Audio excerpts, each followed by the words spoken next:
Good afternoon, Mr. Danladi Verheijen. You're the Managing Director of Verod Capital. Yes, it's great to have you at Africonomie Summit 2014. Thank you for having me.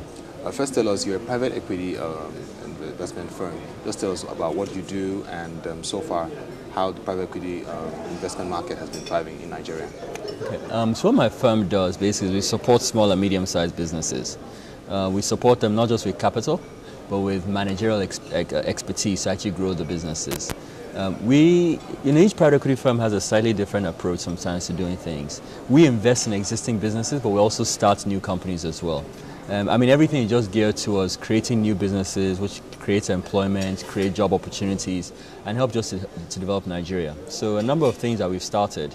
One is we invested in the first manufacturer of aluminum cans in the country. So these guys manufacture the cans that you drink from Coke or Heineken or Gulda or beer or Maltina. Any can you drink, check. Most of them are manufactured by one of our businesses. Another company we invested in, they allow people to listen to music on mobile phones. It's called Spinlet. Oh. So you can stream music or you can download. You're familiar with Spinlet? Yes. That's one of our businesses. Okay. Another one is HFP Engineering, that we're co-investors in HFP. Also Howard Rook, another real estate development firm, doing the largest development in Yaba. So there are a number of things that we invest in that are a bit across various sectors, and it's all geared towards growth and development.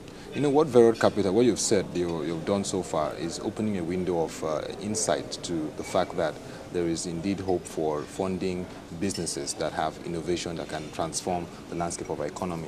But there is the issue of trust, and trust in terms of developing the business plan that can be viable. In your panel discussion, it was raised that the local investors are not giving that much support to even get the global private equity funds. What should be done to change that scenario or that narrative?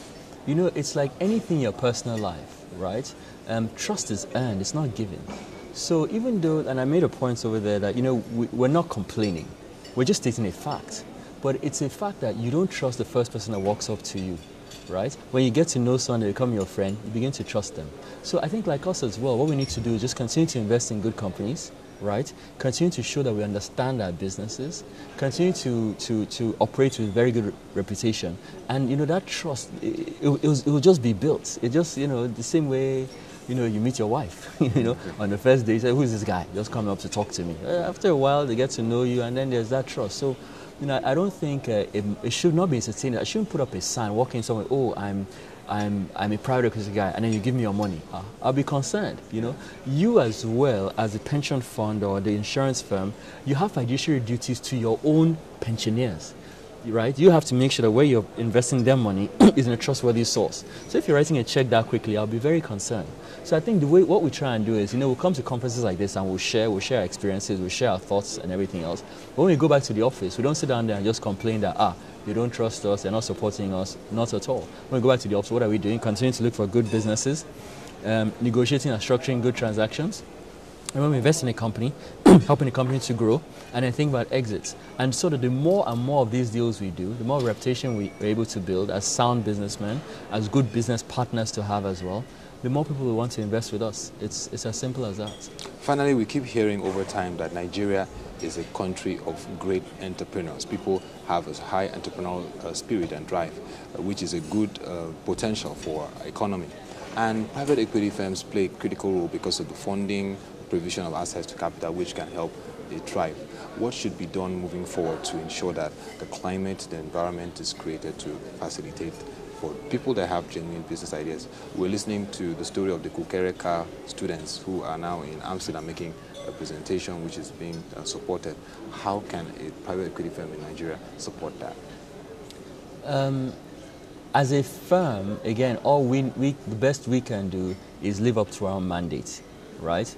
And the better we do in our own businesses and the more transparent we operate, the more funding will be attracted to the industries. But then there are two other angles. One, I think there's a strong angle for government in terms of creating an enabling environment by creating the right sort of rules and regulations, and then probably even more important is actually enforcing what is there. So that's one. Second is just the investment in infrastructure. And we all say this all the time, but really for small businesses to thrive, you need to have good roads that people can transport their products. You need to have electricity because that dramatically reduces the cost of doing their business. So we need infrastructure to be there as well. So those are two things government can help out with: enabling rules and actually enforcing those rules, which creates a level playing field for people to operate and a safe and secure playing field for people to operate, and an infrastructure which dramatically reduces the cost and allows entrepreneurs to unleash their potential. On the private side, like I said, we need to just focus on our own business and ensure we're doing things right, ensure we're being proper, ensure we're operating at world-class levels, and not just, I don't like it when people use that phrase world-class, because we all throw out world-class. I'll build one small fence somewhere, I'll say it's world-class. I'll build one small house, I'll say it's world-class construction. No, we truly need to operate at a very different level at our best possible.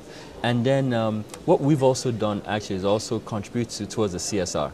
So at Verod Capital, our choice CSR is to focus on education, because we believe that's what it takes to create those young entrepreneurs, right? To create the next level of sort of Nigerian businessmen, Nigerian doctors, accountants, lawyers, pharmacists, whatever it may be. And so we just go out and we support a number of schools, and support these schools with everything from vocational training to paying NYSC students to go in there and teach the students after class, Christmas parties, taking students to construction sites, taking them to some of our businesses, taking them to just various locations. Having career talks, and really just getting our whole office involved in almost trying to adopt schools that where the kids don't necessarily get the same exposure as you would in some other schools, and just trying to help them grow and develop. So that's our own small contribution. Well, thank you very much, Mr. Danladi Verheijen, Managing Director of Verod Capital. It's been nice having you at Africonomie Summit 2014. Yeah. Is your phone switched off? Okay, to give her to hold for you. No.